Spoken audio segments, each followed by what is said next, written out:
Welcome, everybody. Welcome to the Mental Warrior 22 show. I'm your host, Alex Bonilla. Today, we are going live, skipping the introduction and just diving straight into it. Welcome, everybody. If you can, please put in the comment section at highlight, let all your peoples know we are here, we are live. Tonight, we are talking about something that many people actually talk about. The question is very simple, but the answer is usually not so simple. Tonight, we are talking about who needs you. Who are you when no one needs you? That's what we're talking about. Who are you when nobody needs you?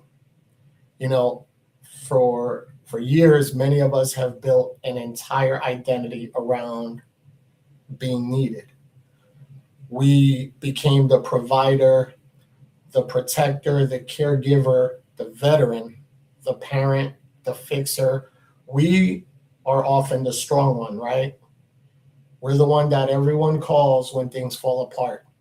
And for a while, that feels great, right? It always feels good. It gives you purpose. It gives you direction. It gives us meaning. People rely on us. People count on us. So again, it feels good. It feels good to be needed. But eventually something changes, right? Whether it's the military ends, your career changes, the children grow up, the marriage ends, retirement may come, and the phone stops ringing. And now we find ourselves asking, who am I now? Who am I when nobody needs me? And tonight, that's what we're talking about. And I want you to be honest with yourself, not with me, not with social media, not your friends, not your family. Tonight, I want you to be honest with yourself, because many of us have spent years introducing ourselves by what we do instead of who we are.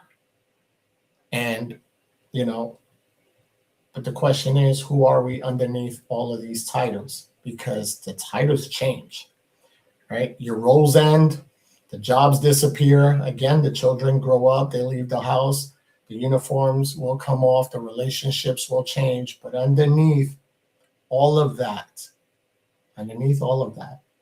tonight, I have 3 questions that I want to ask you in the beginning. But first, hey, Leanne. Hey, Trina, Evelyn, Linda. Hey, Gavin. Everyone, thank you for joining again.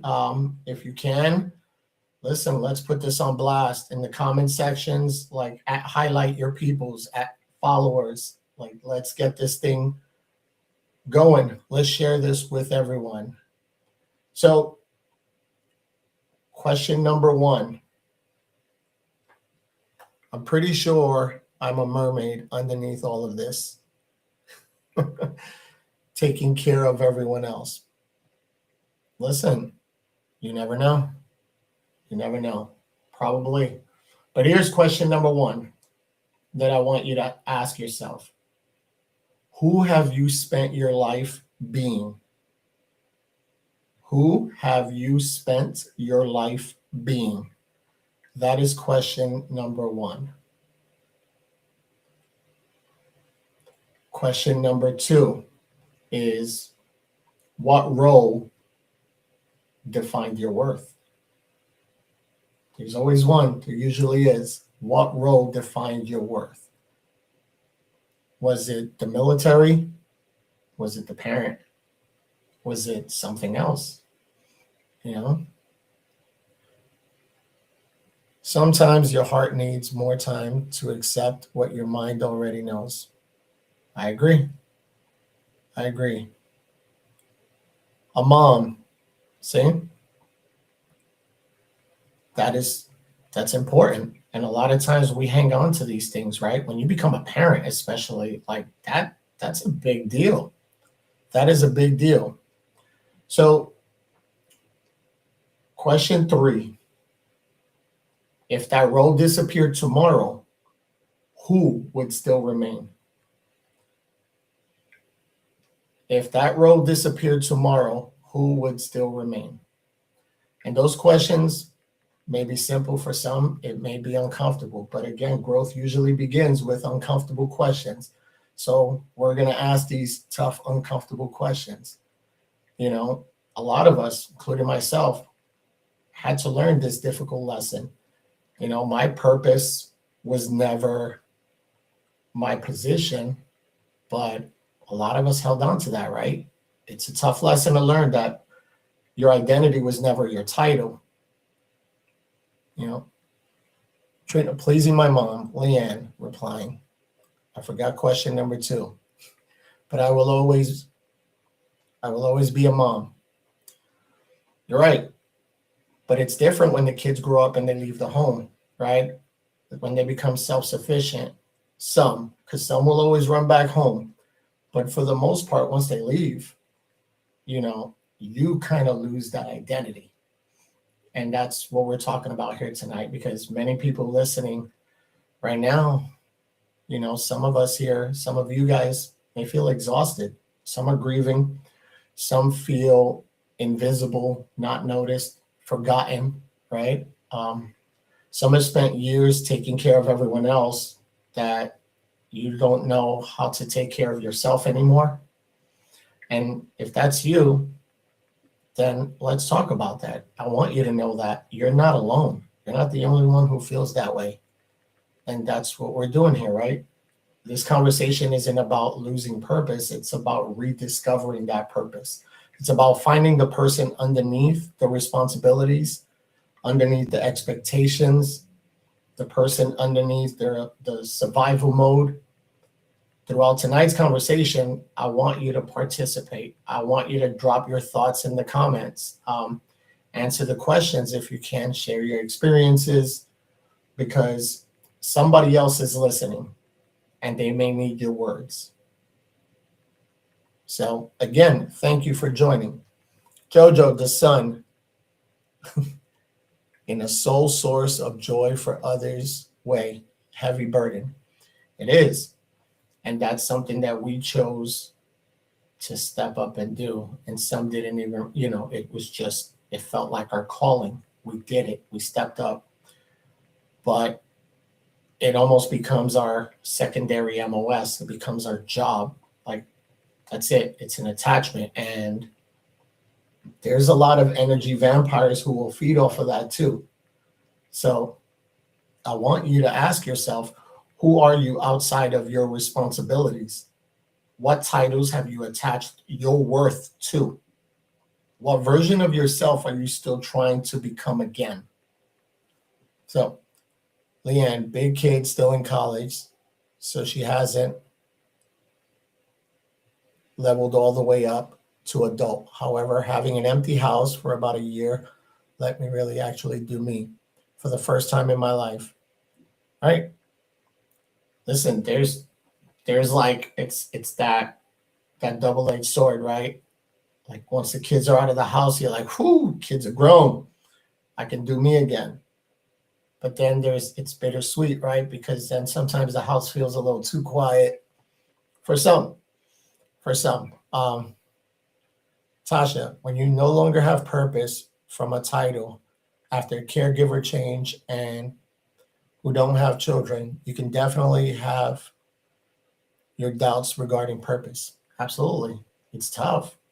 It's tough when you go from knowing exactly what you want to do, you know, like for myself, the military was my first option. I did it. And having to retire earlier than I wanted to, having to get out of the military, like I was lost. And so the real question tonight isn't so much about who are you when nobody needs you. The question maybe should be, who are you when you finally have the opportunity to need yourself? And that's what I want to discuss, right? I want you to think about something. Hey everyone, when someone asks you, tell me about yourself, tell me about yourself. Most of us, most people answer with a title, right? Oh, I'm a dad, or I am the CEO, or I am a veteran, I am a nurse, a teacher, I am a firefighter. We often answer with our titles and we tell people what we do, but very few of us tell people who we are. And that's because somewhere along the line, like many of us began trying, or we began tying our worth to our responsibilities. And we kind of started identifying that, right? For instance, for me, I identified it a lot with being in my uniform. The mission was clear, the purpose was clear, people depended on me. My identity became connected to my service. And for parents, your identity becomes your children. For caregivers, your identity becomes taking care of someone else or others, right? For leaders, it's maybe solving other people's problems. And those roles are important, but make no mistake, they're still just roles. And as I mentioned earlier, the roles will change. They can't easily change. And when that happens, and the life transitions happen, then what, right? Because when those changes occur, many people feel lost because the role that you depended on, that they depended on to define themselves, no longer exists. So if those roles no longer exist, what do you do? So again, I want you to ask yourself, who was I before everyone needed me? Before everyone needed you, who, who was that person before everyone needed you, before you became everyone's go-to person? I want you to ask yourself. So, Lori, hello. I am Lori and I am a badass. Okay, you've been notified. Listen, own it. If that's what you are, own it. Right? So, I want you to think about, who was I before everyone needed me? What passions did I put on hold? Because that also happens, right? You become a parent and that becomes your identity. A lot of things are put on hold, right? Life or the things you wanted to do. Now, I'm not saying that you regret. This has nothing to do with resentment or regret towards having kids. No, I'm talking about just the facts, right? We get injured, the career ends, right? What things did you put on hold, right? What dreams did you abandon? If you abandon any dreams, right? What parts of myself did I sacrifice to become everything for everyone else? Because again, your role may change, but your values remain. You're still you. Your compassion is going to remain. The the strength, your heart will remain, right? Even if the title disappears, but we don't see that, right? The person underneath is still there, but we're still hanging on to that role, that responsibility. And maybe tonight is the first time in a long time that you've been given permission to like rediscover that person. But it's there. It's there. It's within you. So, Jojo, sometimes who we are gets assigned to us when we are young. I've learned to look back at what made me me. Feels best when I was younger, not what others wanted from me. Exactly. That's why I say go back to before everyone needed you and ask yourself who you are, because that's important. And maybe that may not be who you want to be today, but again, it's still very much there. So I became Misty, I became the one everyone relied on at such a young age that I don't know who I was before that. And that is another important thing there. For some of us who had parents who maybe were sick or parents who were absent parents or for whatever reason, the oldest sibling basically took on the task of being mom or dad. And when that happens, and it's the unfortunate, when you're forced to grow up faster than you should, you you lose sight of all that, right? Your dreams and everything get put on hold because everyone's relying on you. You you have to be that person for everyone, for the family. And sometimes, if you're lucky, you have a good support system that will encourage you to still pursue your dreams. But then there's the unfortunate side where sometimes it's your own parents or those closest to you that the moment you want to take care of you, they make you feel guilty about it, like as if you're turning your back on the family or the ones you're caring for. So, Lori, for some, felt like really nothing until they become a parent, firefighter, counselor, boxer. It's learning just who I am, relearning just who you are. I agree. All I want is to rediscover my childhood happiness. I like that. I think for most of us, like I wish I can go back to that. Listen, the the most ridiculous thing I said was I can't wait till I become an adult because it ain't easy. It ain't easy. But let's talk about something that very few of us like to discuss, and let's talk about grief, and not the grief in the terms in the sense of when somebody dies. Grief comes when a version of you dies. That's the part I want to talk about, right? Because a lot of us tonight are grieving something, and whether that is the person you used to be, you're grieving a career that ended. Some are grieving a marriage. Some are grieving their health. You're grieving dreams that never happened. And some are grieving a life that you thought you would have. We understand grief when someone passes away, right? When someone passes away, what happens? Someone, people bring food, people will send cards, people will check on us. But what happens when the person we're grieving is ourselves? What happens when, you know, as I mentioned before, when the children leave, or you go through a divorce, when you have an injury that changes your life, there's a health problem. What happens when the career you spent years building suddenly disappears? Nobody teaches us how to grieve those things because we don't recognize it as grief. It just shows up in other ways, right? To us, it shows up as anger, isolation, um, the anxiety. It shows up as overworking, right? It shows up as staying busy because being still is going to feel uncomfortable. And sometimes people aren't angry, they're grieving. Deborah, keeping your mind, your hands, your body busy working, having a great support system, maybe a best friend that you can talk things through. But work is the ultimate guide to help any type of grief. It is.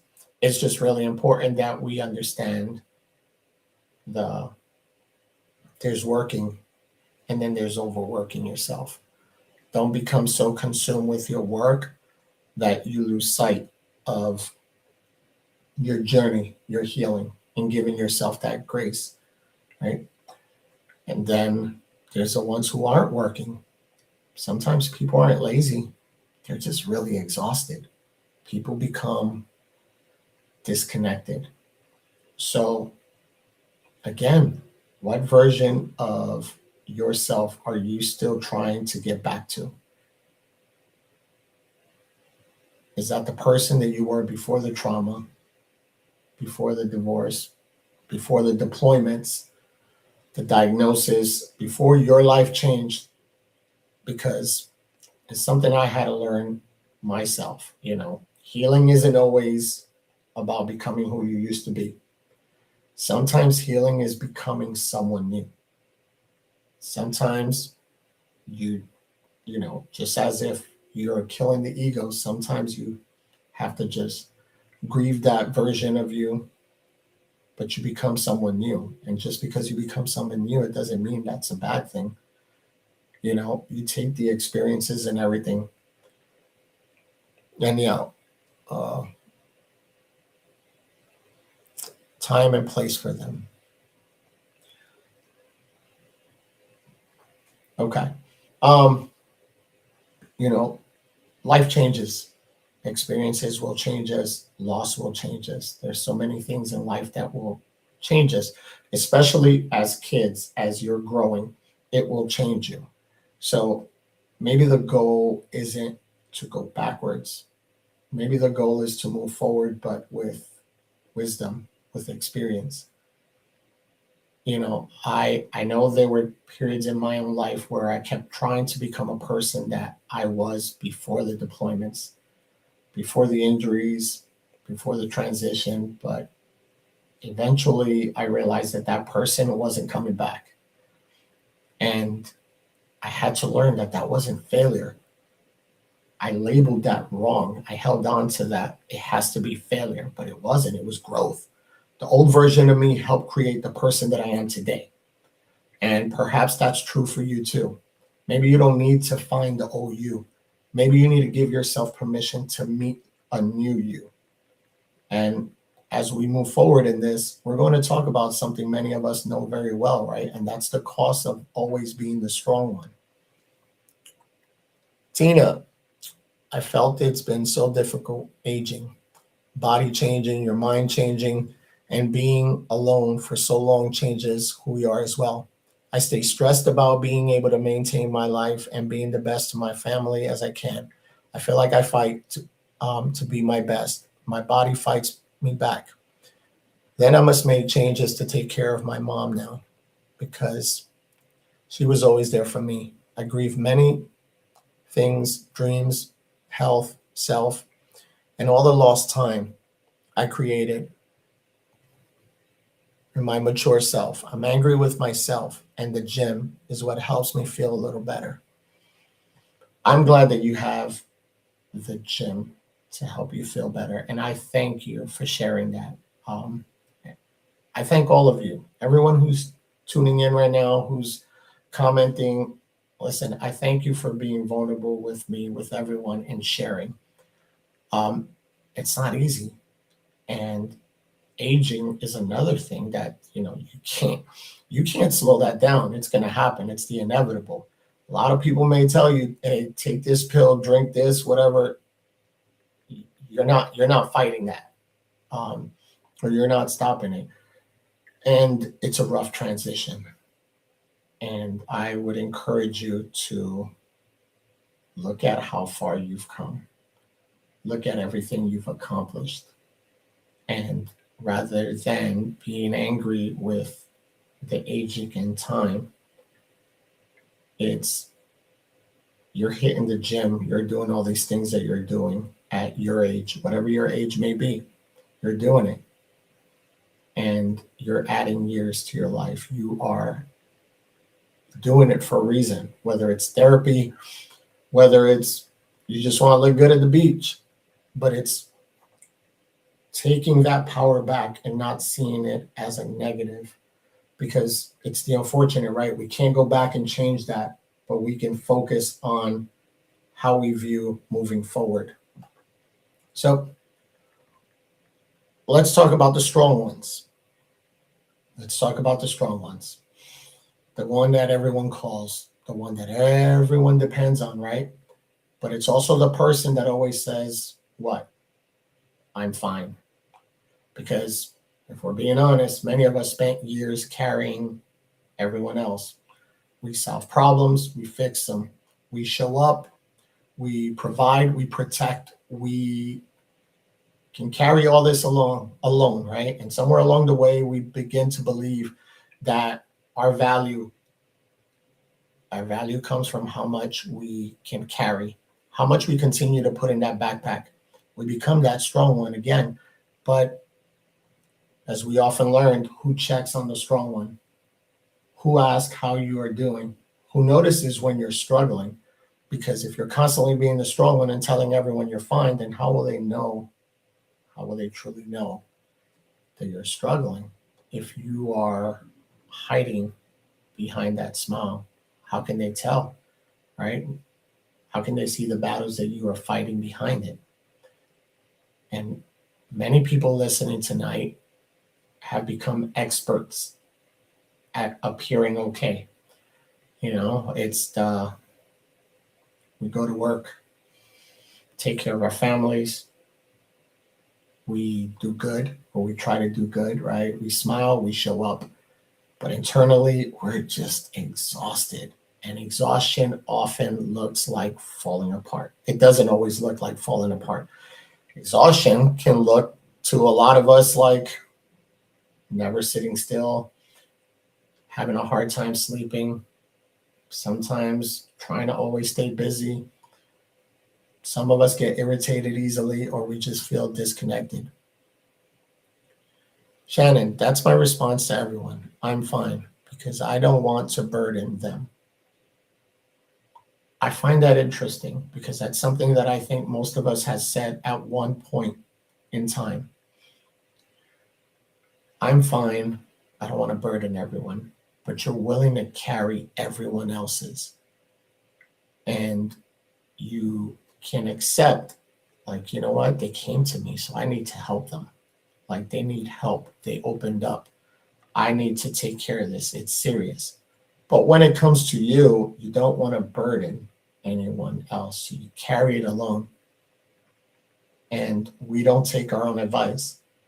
You know, you're carrying that anxiety that nobody sees. And for years, like, we were taught that strength meant handling everything alone, especially in the military, or some of us who had like old school parents.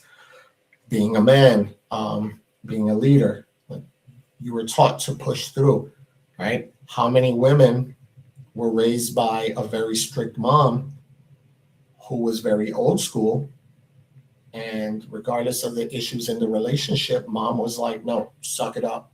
You take that, you handle it, you deal with it, you suck it up, because they believe that's how you had to be back then, you know? So you just described me.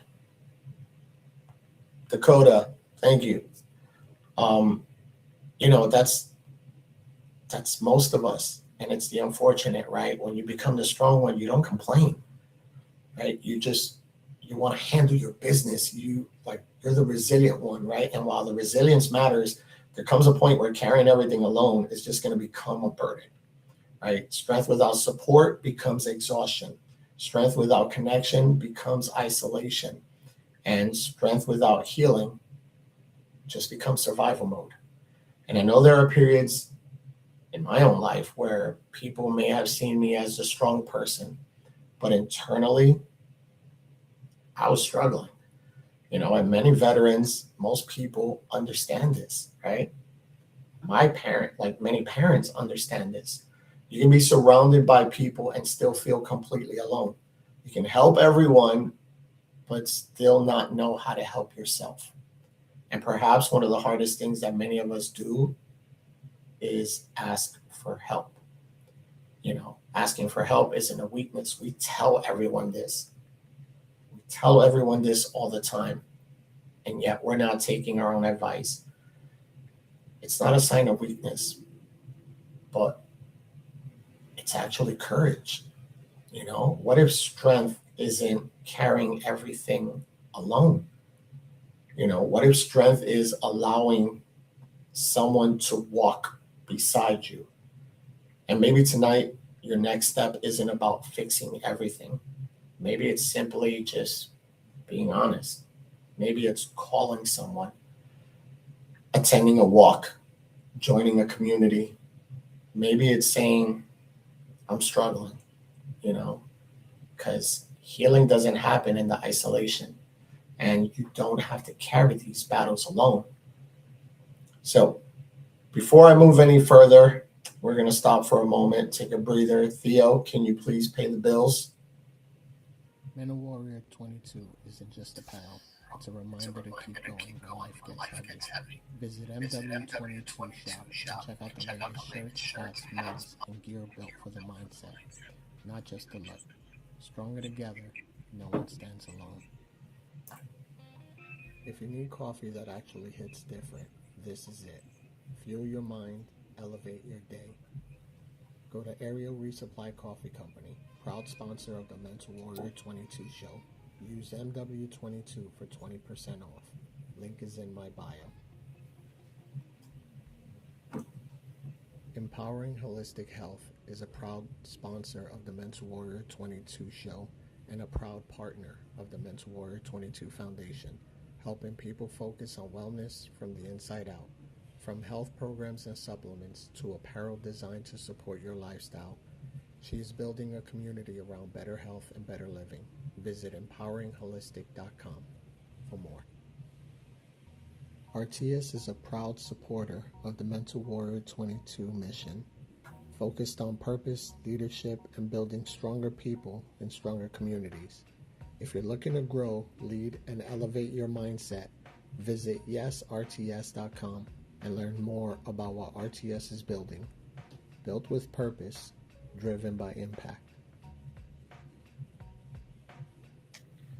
Hey everybody, this is Lex from Mental Warrior 22, and I want to talk to you about the war inside. The war inside was born from real battles, real struggles, and the truth that many of us spend our lives living in survival mode without even realizing it. This book isn't written about trauma. It's about resilience. It's about confronting the lies that we tell ourselves, breaking free from the weight of our past, and finding the strength to reclaim our lives. If you ever felt like you had to carry the world alone, if you've ever smiled while silently falling apart, then I wrote this for you. The War Inside is a reminder that healing is possible, that hope is real, and no one has to fight alone.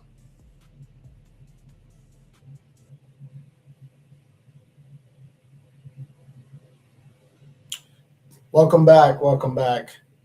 Dakota, a deep reflection of ourselves to truly understand the person in the mirror, having to understand that we are all our own worst critics. Absolutely. I think that right here, if you allow that voice to just get louder, it will feed you nonsense if you let it. And it's important to remind it that's not who you are, to rise above that, to push past that, right? So,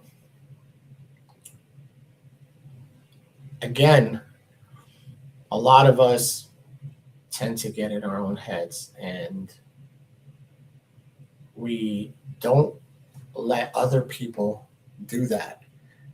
You know, being the strong one, we are constantly giving people those positive affirmations. We're helping them. We're like, hey, um, you don't have to talk to yourself like that. That's not who you are. You're better than that. We empower people, our kids, we motivate them. We are constantly doing that for our kids. But for some reason, when it comes to ourselves, why aren't we doing that? You know, why is it so difficult for us to believe that we are just as worthy, right? Doesn't matter what it is. Why can't you get that job? How many times have you seen someone, and it's not hating on somebody, but how many times have you seen someone get the job or doing a job that you know you can do, but you refuse to sign up for it? And maybe that was the difference. That's it. Maybe they just believed just a little bit more that they can do it, right? So it's who you are and understanding that even though that job in the military may be over, that career, it doesn't change who you are. I just recently was at a retreat and I was talking about that, about when the uniform comes off, regardless of what uniform you wear, the uniform isn't what made you. Like it was your heart, it's you, who you are as a person. So it doesn't matter what you put on, it's still you. That's still who you are, not that outfit, not that title, not that role.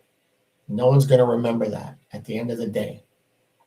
At the end of the day, my kids won't care that I was in the military. Yeah, they might be proud of it, but they won't care. They want to know at the end of the day, when it's all said and done, I want my kids to be able to stand there and say, that man was a damn good dad. He was an amazing person. He took care of us. That's what I want.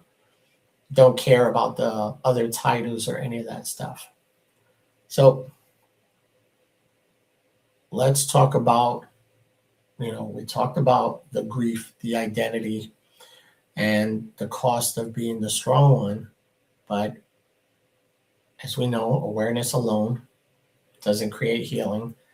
It requires action. So what do we do, right? How do we rebuild without attempting to rebuild your entire life today?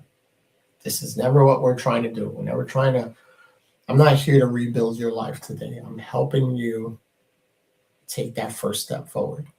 That's all you need to do. Just take one step. One step. Small progress is still progress, right? So you take that first step because the purpose isn't found overnight.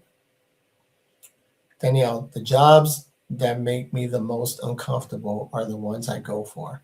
Yes, scared crapless, but it has done amazing things for my life. But I still ask, if someone says, hey, I want you to do this and this, you can do it. My response is, are you sure I can do that? Right? We get in our own way. That's it. We stop ourselves because if other people can see it, it's for a reason. And it's like trying to remind you. And that's what I'm here. I am trying to be a mirror for you guys. I am not teaching you anything you don't already know. It's just a reflection. And that's what I want you to do. Right? I am just reminding you, to remind you of who you are, to remind you of the badass that you are. If maybe you have fallen and lost your way, it's just bringing you back. Like, hey, welcome. We got you. You don't have to do this alone. And understand that your purpose isn't going to be built overnight. Healing isn't going to happen all at once. It's just going to happen repeatedly. The same way all that nonsense and that negative self-talk, that didn't happen overnight. Because if I come to you right now and I told you some negative stuff and I cursed you out, you would probably curse me back. You would attack. You wouldn't tolerate it. It's the slow, consistent, negative self-talk. It's the life beating you down, and that became your reality. So in order to change that, we're gonna have to also do the same thing, but feed it the good. Laurie, start right where you are, and yes, take the first step. How do we do that? I think we get stuck. So what? You're gonna get stuck. It's gonna happen. And that's just it. For most of us, we ride that high, and the moment the first problem comes and it knocks us back, we think we didn't learn, and that's it. We're like, oh, I tried it. It's not good. It didn't work. But you get back up and you try it again. That's how we learn how to ride a bike. That's how we learn how to fire a rifle. That's how we learn how to do many things, right? You think that one day you woke up and you was just a damn good parent? Like, I'm pretty sure there was a lot of mistakes made along the way, but you learn. So the first thing I encourage people to do is just, it's very simple. It's the first thing that I want you to do. Check in with yourself. Check in with yourself. Most of us, we wake up, and the first thing we do when we wake up is we check our phones. We get on our phones, and immediately we want to start doom scrolling. Like, hey, let me see if someone commented on my post. Let me watch these videos for a while. One video becomes 5, becomes 20. You start checking the news, you check your text messages, your emails, whatever it is, right? Again, what everyone else needs. That's what you're doing. But how often do we ask ourselves, how am I doing today? How often do and maybe some of you can answer, maybe some of you do it already. When you wake up in the morning, do you ever ask yourself, when you wake up, how am I doing today? What do I need?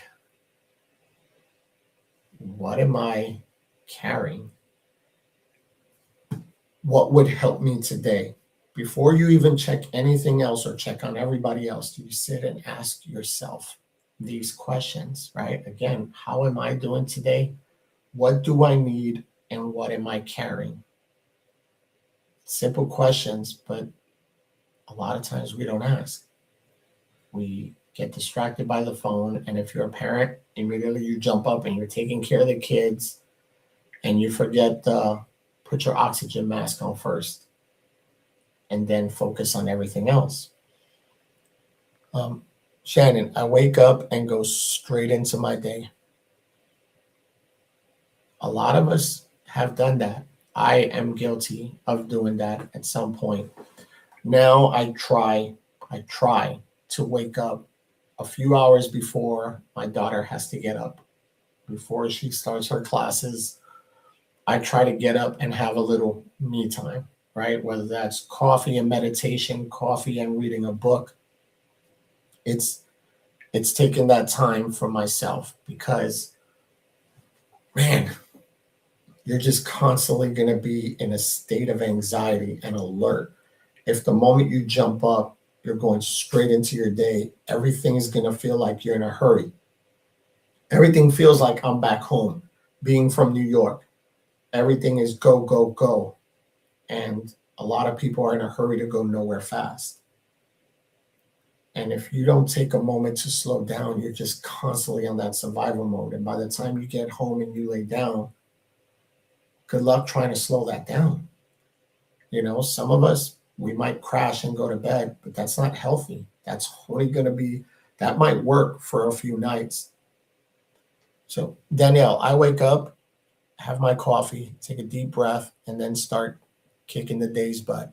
Absolutely. Absolutely. Um, Theo's response, I had to I had to hit rock bottom to have my paradigm shift. Some people have to, right? And that's the unfortunate.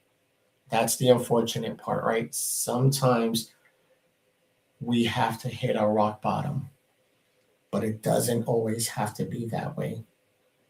It doesn't always. For those who feel they've hit that rock bottom, then that's the good news, right? There's only one way to go. You're not going any lower than that. It's there's there's a Spanish saying when someone is afraid of hitting the ground, and it says del piso no pasa, and that means from the ground there's nothing past that. You're not going any further. So that is the positive when you hit rock bottom. Maybe that's your aha moment because there's no other distractions but to turn around and start climbing your way back up. And for those who haven't hit the rock bottom, don't have to hit rock bottom to make that shift, right? That's kind of like when it gets close to the end of the year, how often do you hear people saying their New Year's resolution? I'm going to go to the gym January 1st. New year, new me. New year, new me. Why do you have to wait until January 1st to work on the new you? Start now. And if you fall, you get back up and you start again. And if you fall, you start again. And at some point, you're not going to fall as much. And you're not going to fall anymore because you're going to take off. You're going to take off those training wheels. You're going to ride off, right? So, Laurie, I will divert all times to avoid things I need to do. So I need to learn how to first give thanks for the day and believe it or not. Grateful heart sees things, and I agree. Just be grateful. It's the unfortunate part. There's so many people who didn't have the opportunity to wake up today. So what do? Put your oxygen mask first. Ask yourself how you are doing today. Then we can take care of everything else. Right? I am terrible at my to-do list. I have friends who are constantly reminding me, straighten out my calendar. Terrible at it. I'm terrible. And I will always run to want to help someone. And thankfully, I have friends who will try to slow me down. But so the first, ask yourself how you're doing. Check in on yourself, right? So the second thing is movement. It is movement. And for me, movement saved me. Whether it's going to the gym, some people like to walk, cycle, run, swim, stretch, yoga. The body is going to carry that stress. The body will carry the stress. The body carries the trauma. The body carries the anxiety. And movement helps release some of what that body is carrying. It's not a fix all, but how many of you go to the gym and you just kind of like leave it there on the weights? How many of you go for a walk, a drive, motorcycle ride, get some wind therapy, and for that moment, it just it's that reset, you know. Shannon, today I am going to start putting my oxygen mask on first. Absolutely, absolutely. A lot of people don't understand the importance of that. You are no good to anyone else if you're not taking care of yourself. And taking care of yourself doesn't mean screw everybody else. It just means me first. That's it. It's me putting me first and having boundaries. And the only people that will have a problem with you having those healthy boundaries are those who benefited from you being a people pleaser. That's it. The only people who are going to have a problem with your boundaries. And if they have a problem, that's their problem, not yours. You continue to put your oxygen mask first. So, again, movement, right? It's one of the reasons that we started our Transformation Tuesday walk. For those of you who follow Mental Warrior 22 Foundation, we started the Transformation Tuesday walk because healing doesn't always happen when you're sitting across from a therapist, right? Sometimes healing happens walking beside someone who understands. Dakota, right? You can testify doing the IW hikes, doing that walk. There's so much in walking beside someone, whether you are sharing your experience, your trauma, or just being next to someone and having that conversation to know you don't have to face things alone, right? Healing happens when you walk beside someone who might truly understand. It happens during those conversations. It happens in those moments like when we really realize we're not alone. And that's why we started the Transformation Tuesday walk. So if you ever near Dallas in the Waxahachie area, listen, Tuesdays we do our walks. Stop by, come check it out. The third, journaling. Now, some people hate to write, but I'm here to tell you journaling doesn't have to be so complicated. You don't have to complicate journaling. It's for you. Journaling is for you. You don't need paragraphs. You don't need to correct your spelling. The grammar doesn't matter. This is for you. So you just need to be honest. You need to be honest and put the pen to paper and ask yourself, what am I feeling? What am I afraid of? What do I need? Um, what am I grateful for? Uh, many people, many people spend years carrying emotions they've never spoken out loud. And sometimes you may feel like you have no one to talk to. And be surprised putting it on paper. Sometimes that writing is the first step towards releasing it. I mentioned a few years back, I'm big on writing it down and sometimes even reading it out loud and burning it after I read it. Put it out into the world. Now it's out in the universe. You know, number four, communication. Connection. Connection feeds healing. Isolation is only going to feed the struggle. One of the biggest lies that many of us believe is that we have to do this all alone, and you don't, right? So there is that connection, whether it's a support group, trusted friends, a faith community, Mental Warrior 22, or just a person you trust. Healing is going to happen in the connection. Lori, that's so encouraging. Having support, knowing there's people with you. And I do like that advice on journaling. Thank you. Jojo, I just need my journal from when I was younger to help fill the blanks for a memoir. Jojo's a very good writer, for those of you who don't know. And she can tell you the importance of writing and what that can do for you. And again, sometimes that story can be a lifesaver for somebody. You just never know. But it's, again, community. No one should have to face things alone. And finally, there is self-compassion. Giving yourself grace, right? Many of us speak to ourselves in ways that we would never speak to someone we love. We call ourselves weak. We criticize ourselves. We compare. We beat ourselves up for not being where we think we should be. And that requires a lot of grace. Healing is going to require that grace. The rest is not weakness. Asking for help is not failure. And your boundaries, as I mentioned a moment ago, is not selfish. Choosing yourself doesn't mean that you are abandoning everyone else.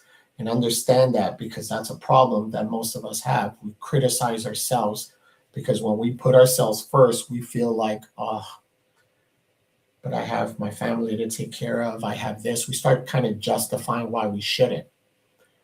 But again, it's putting your oxygen mask, right? So if you take nothing from this tonight, just remember this. You don't have to have your entire future figured out. Just take the first step. That one conversation, that one walk, that one journal entry, one phone call, one act of self-care. Purpose is not discovered all at once. It's going to be built by one decision at a time. So I want you to remember, you are more than your title, more than that rank, more than your profession, the trauma, the diagnosis, your past. And you certainly are more than what you do for everyone else. And perhaps this season of your life isn't about losing who you are. It's about discovering who you've always been underneath these responsibilities. And this is the reason why I shared my story and I try to put everything into my book, The War Inside.